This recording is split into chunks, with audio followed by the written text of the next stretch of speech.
ఈ కార్యక్రమాన్ని మీకు సమర్పిస్తున్నవారు నాగార్జున సిమెంట్ వారి విశిష్ట damn good cement.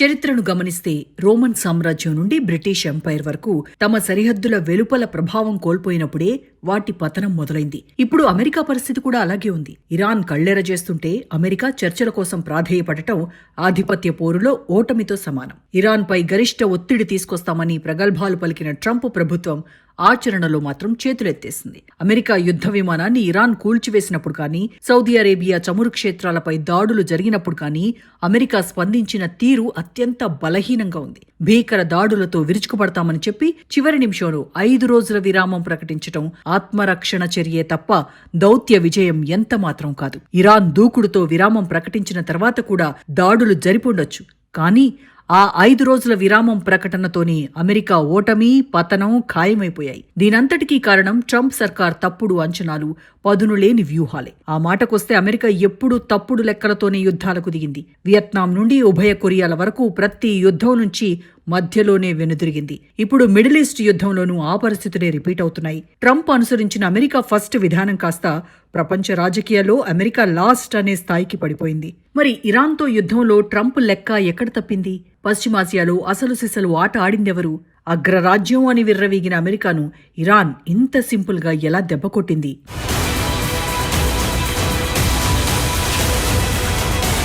A single false step can cause a great fall.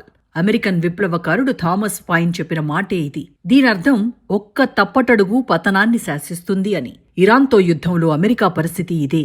ఆరంభంలో ఇరాన్పై సైనిక చర్యను కేక్ వాక్గా అభివర్ణించాడు ట్రంప్.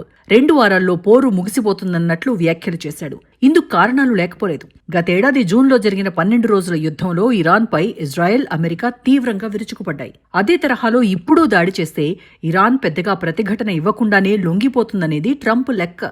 కానీ ఆ అంచనాలను ఇరాన్ ప్రతిఘటన, హార్మోజ్ జలసంధి పరిణామాలు పూర్తిగా మార్చేశాయి. యుద్ధం మొదలైన రోజు నుంచి అమెరికాతో అంటకాగుతున్న గల్ఫ్ దేశాలపై ఇరాన్ తీవ్రస్థాయిలో దాడులకు పాల్పడుతూ వాటిని ఉక్కిరిబిక్కిరి చేసింది. దీనికి తోడు హార్మోజ్ పై పూర్తి స్థాయిలో పట్టు బిగించి ప్రపంచ దేశాలకు ముడి చమురు వెళ్లకుండా గట్టిగా అడ్డుకుంది. ఈ పరిణామాలు ట్రంప్నే కాదు, ప్రపంచ దేశాలను తీవ్రంగా ఒత్తిడిలోకి నెట్టాయి. దాని ఫలితంగానే గత కొన్ని రోజులుగా ట్రంప్ నుంచి పూటకో ప్రకటన వచ్చింది. 48 గంటల్లో విద్యుత్ కేంద్రాలను ధ్వంసం చేస్తామన్న ప్రకటనతో ఇరాన్ లొంగుతుందని, హార్మోజ్ను తెరుస్తుందని ట్రంప్ భావించాడు. కానీ తమ విద్యుత్ కేంద్రాల జోలికొస్తే పశ్చిమాసియా వ్యాప్తంగా ఇంధన వసతులను ధ్వంసం చేస్తామని ఇరాన్ బెదిరించింది. దీంతో 5 రోజుల విరామం అంటూ యూటర్న్ ప్రకటన చేశారు. ఇక్కడ ట్రంప్ కేవలం ఇరాన్ బెదిరింపులకే లొంగలేదు. దాని వెనకున్న శక్తి అమెరికాను వెనకడుగు వేసేలా చేసింది. పశ్చిమాసియాలో అసలు సిసలు ఆట ఆడింది ఆ శక్తే.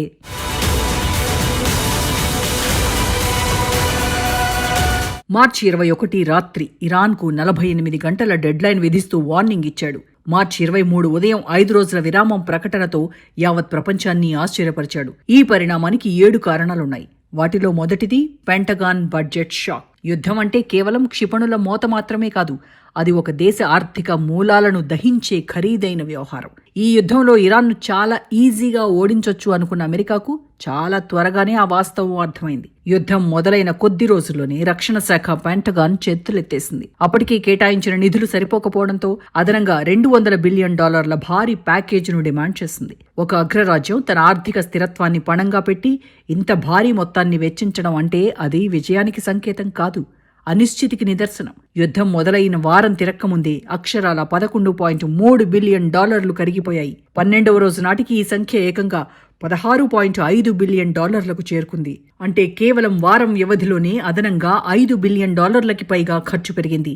సగటున రోజుకు $1.38 బిలియన్ చొప్పున అమెరికా ఖర్చు చేసింది. యుద్ధం సుదీర్ఘంగా సాగే కొద్దీ ఈ ఖర్చు ఇంకా పెరుగుతూనే ఉంటుంది. ఈ భారీ వ్యయం అమెరికా ఆర్థిక వ్యవస్థపై పెనుభారంగా మారి దేశాన్నే దివాళా తీయించే ప్రమాదం ఉందని విశ్లేషకులు భావించారు. అందుకే ఒక్క తప్పటడుగు పతనాన్ని శాసిస్తుందన్నట్టుగా ఈ ఆర్థిక భారమే అమెరికాను వెనక్కి తగ్గించేలా చేసింది. యుద్ధం కేవలం సరిహద్దుల్లోనే కాదు, అమెరికాలోని ప్రతి ఇంట్లోనూ ప్రతి వ్యాపారంలోనూ కనిపించింది. ఇరాన్తో ఘర్షణ కారణంగా ఇంధన ధరల పెరుగుదల అమెరికా ఆర్థిక వ్యవస్థను అతలాకుతలం చేసింది. దీనివల్ల వడ్డీ రేట్లు తగ్గుతాయని ఆశించిన సామాన్యుడికి, ఇన్వెస్టర్లకు కోలుకోలేని దెబ్బ తగిలింది. మార్చి 18న ఫెడరల్ రిజర్వ్ కీలక నిర్ణయం తీసుకుంది. వడ్డీ రేట్లను 3.5% నుండి 3.75% మధ్యే స్థిరంగా ఉంచింది. సాధారణంగా ఆర్థిక వ్యవస్థను గాడిలో పెట్టడానికి రేట్లు తగ్గిస్తారని ఆశించిన మార్కెట్కు ఇది పెద్ద షాక్.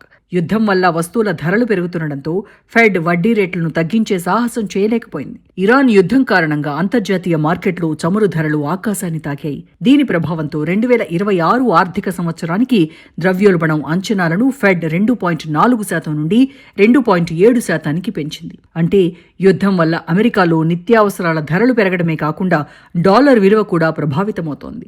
సో యుద్ధం సుదీర్ఘంగా కొనసాగితే ఆర్థికంగా ఇబ్బందులు తప్పవు. ఇది రెండో షాక్. పైగా యుద్ధరంగంలో అమెరికాకు తోడుగా నిలుస్తాయని ఆశించిన మిత్రదేశాలు రియాలిటీలో ఆ పని చేయలేదు. హార్మూజ్ జలసంధి రక్షణ కోసం మొదట 22 దేశాలు సై అన్నప్పటికీ యుద్ధం ముదిరేసరికి తమ నౌకలను పంపే సాహసం చేయలేదు.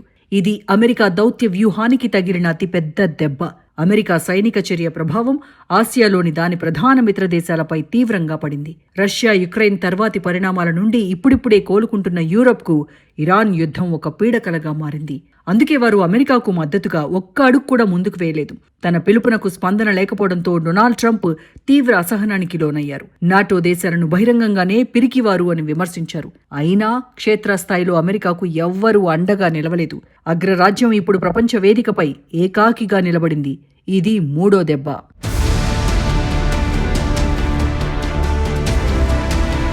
ఇరాన్ యుద్ధం కేవలం భౌగోళిక రాజకీయాలకే పరిమితం కాలేదు.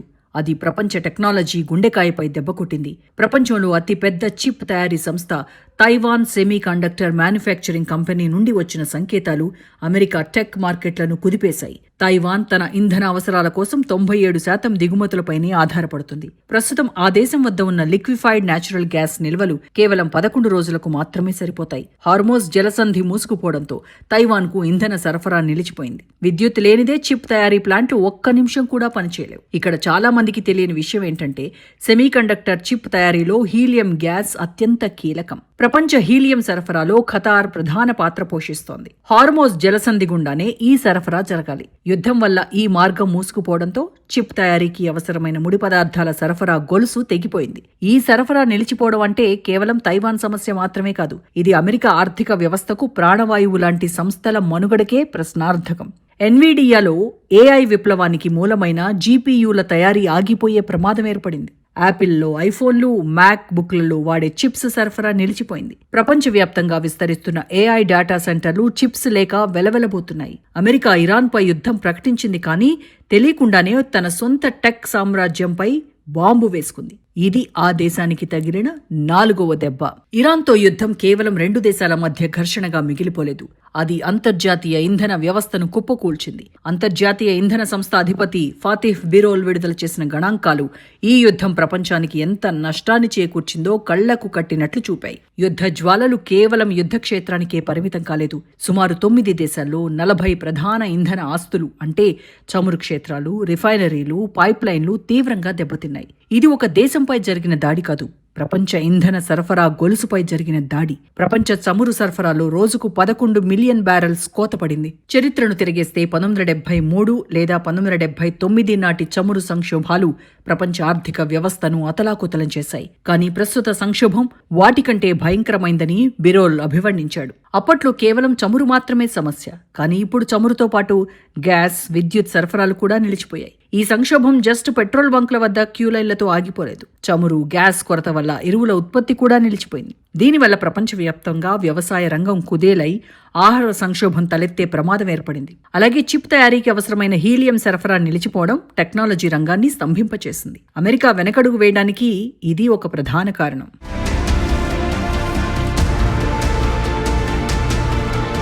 ఏ అగ్రరాజ్యానికైనా యుద్ధక్షేత్రంలో ప్రత్యర్థి విసిరే క్షిపణుల కంటే సొంత దేశంలో ఓటర్ విసిరే బ్యాలెట్ అత్యంత శక్తివంతమైంది. ఇరాన్ యుద్ధం క్షేత్రస్థాయిలో అమెరికాకు గెలుపునిస్తుందో లేదో తెలియదు, కానీ వైట్ హౌస్ పీఠాన్ని మాత్రం కదిలించేస్తోంది.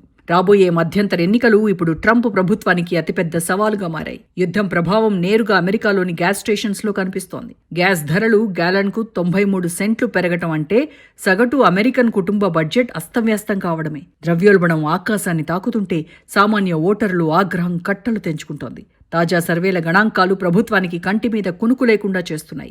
66% అమెరికన్లు ఇది అసలు అవసరమే లేని యుద్ధమని తేల్చి చెప్పారు. ప్రభుత్వం అనుసరిస్తున్న తీరుపై మెజారిటీ ప్రజలు తీవ్ర అసంతృప్తితో ఉన్నారు. దేశం తప్పుడు దారిలో పయనిస్తోందని, ఈ యుద్ధం వల్ల అమెరికా ప్రతిష్ట మసకబారుతోందని సగానికి పైగా జనాభా నమ్ముతోంది. యుద్ధ తంత్రాల్లో ఎంత గొప్ప మాటలు చెప్పినా వాషింగ్టన్ రాజకీయాల్లో నిర్ణయాత్మకమైనది చమురు కాదు, కేవలం ఓటర్లు మాత్రమే. ప్రజల మద్దతు లేని ఏ యుద్ధమైనా రాజకీయ ఆత్మహత్యతో సమానమని ట్రంప్ సర్కార్కు అర్థమైంది. అందుకే యుద్ధం మొదలుపెట్టిన ఉత్సాహం కంటే అధికారాన్ని కాపాడుకోవాలనే ఆరాటమే 5 రోజుల విరామ ప్రకటనకు ప్రధాన కారణమైంది. ఇది 6వ రీజన్. అయితే వీటన్నింటి వెనక బలంగా పోరాడింది ఇరానే.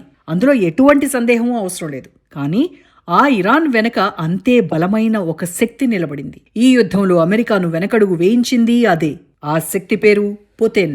ఈ యుద్ధంలో ఇరాన్ బాలిస్టిక్ క్షిపణుల సామర్థ్యం ఇటు అమెరికాను అటు ఇజ్రాయెల్ను ఆశ్చర్యపరిచింది. ముఖ్యంగా హిందూ మహాసముద్రంలోని డియోగో గార్సియాలోని అమెరికా బ్రిటన్ సంయుక్త సైనిక స్థావరంపై టెహరాన్ ప్రయోగించిన క్షిపణులు పాశ్చాత్య దేశాలను తీవ్ర కలవరానికి గురిచేశాయి. ఇరాన్ నుంచి డియోగో గార్సియా సుమారుగా 3,800 కిలోమీటర్ల దూరంలో ఉంది.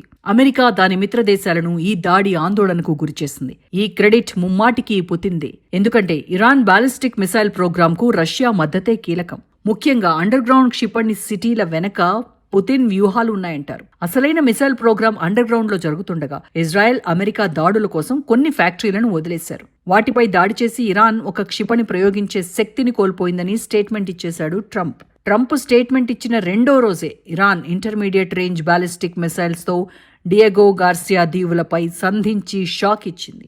పుతిన్ పశ్చిమ దేశాల ఆధిపత్యంపై యుద్ధం ప్రకటించి 2 నెలలవుతోంది. కానీ పుతిన్ లక్ష్యం పశ్చిమ దేశాలు, నాటో, అమెరికా కాదు, ఆ కూటమి నెట్వర్క్ను దెబ్బకొట్టడం. ఒక్కసారి అది జరిగితే మిగతావన్నీ ఆటోమేటిక్గా దారిలోకి వస్తాయి. ఇరాన్ వెనకుండి పుతిన్ చేసింది అదే.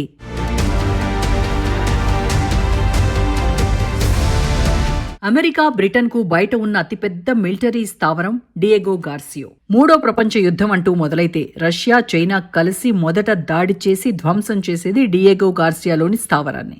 ఈ బేస్ కనుక నాశనమైతే ఆసియా, హిందూ మహాసముద్రంలో అమెరికా, బ్రిటన్కు పట్టు ఉండదు. గల్ఫ్ ప్రాంతంలో అమెరికా పాత్ర పెద్దగా ఉండదు. ఇంత ప్రాధాన్యత ఉన్న ప్రదేశం కాబట్టే రష్యా ఇరాన్తో దీనిపై దాడి చేయించింది. ఒక రకంగా ఇరాన్ చేసిన ఈ దాడి పుతిన్, అమెరికాతో పాటు నాటో దేశాలకు చేసిన హెచ్చరిక. ఈ దాడిలో ఇరాన్ విఫలమవ్వలేదు. Russia long range missile equipment ను పరీక్షించింది. ఇరాన్ మిసైళ్ల పరిధి 2,000 కిలోమీటర్లే అని అమెరికా, ఇజ్రాయెల్ భావించాయి. ఇరాన్ ప్రధాన టార్గెట్ ఇజ్రాయెల్ కాబట్టి 2,000 కిలోమీటర్ల వరకే పరిమితం అవుతుందని నమ్మారు. కానీ తాజా ప్రయోగంతో ఇరాన్ మిసైల్ పరిధిలోకి మొత్తం పశ్చిమాసియా, మధ్య ఆసియాతో పాటు పాక్, భారత్లోని పశ్చిమ భాగం, తూర్పు Africa, Rome, Athens, Budapest, Warsaw, Vienna వచ్చేశాయి. యుక్రెయిన్ కూడా చాలా క్లోజ్ డిస్టాన్స్ లోకి వచ్చేసింది. ఫిబ్రవరి 28న మొదలైన ఇరాన్ బాలిస్టిక్ మిసైల్స్ ప్రయోగం ఇప్పటికీ కొనసాగుతూనే ఉంది. కానీ ఇటీవల ఇరాన్ ప్రయోగిస్తున్న మిసైల్స్ వేగం చూస్తే అవి ఖచ్చితంగా ఐసీబీఎంలే అని నిర్ధారణకు వచ్చారు. ఐసీబీఎం పరిధి 5,500 కిలోమీటర్లు అయితే టార్గెట్ 4,000 కిలోమీటర్ల పరిధిలో ఉంటే అక్కడి వరకు మాత్రమే ప్రయాణించి టార్గెట్ను ఛేదిస్తుంది. డియోగో గార్సియా మీద ప్రయోగించిన 2 మిసైల్స్ పరీక్ష కోసం మాత్రమే కావచ్చు.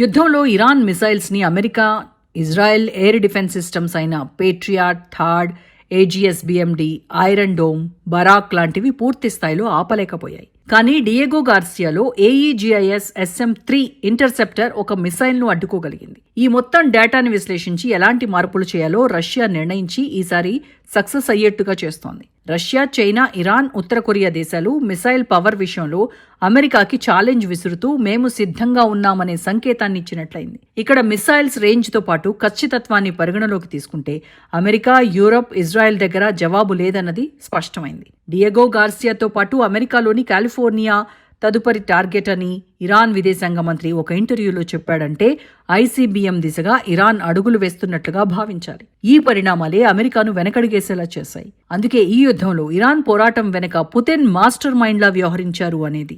ఈ యుద్ధం ఇంకా ముగిసినట్టు కాదు, కానీ ఈ యుద్ధంలో అమెరికా చివరి వరకు ఉండదు.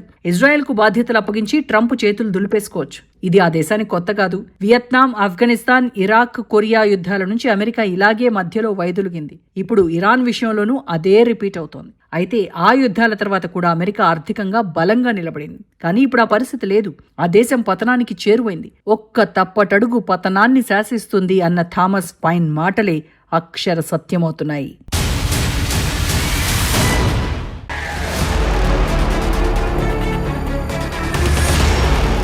ఈ కార్యక్రమాన్ని మీకు సమర్పిస్తున్నవారు నాగార్జున సిమెంట్ వారి విశిష్ట డ్యామ్ గుడ్ సిమెంట్.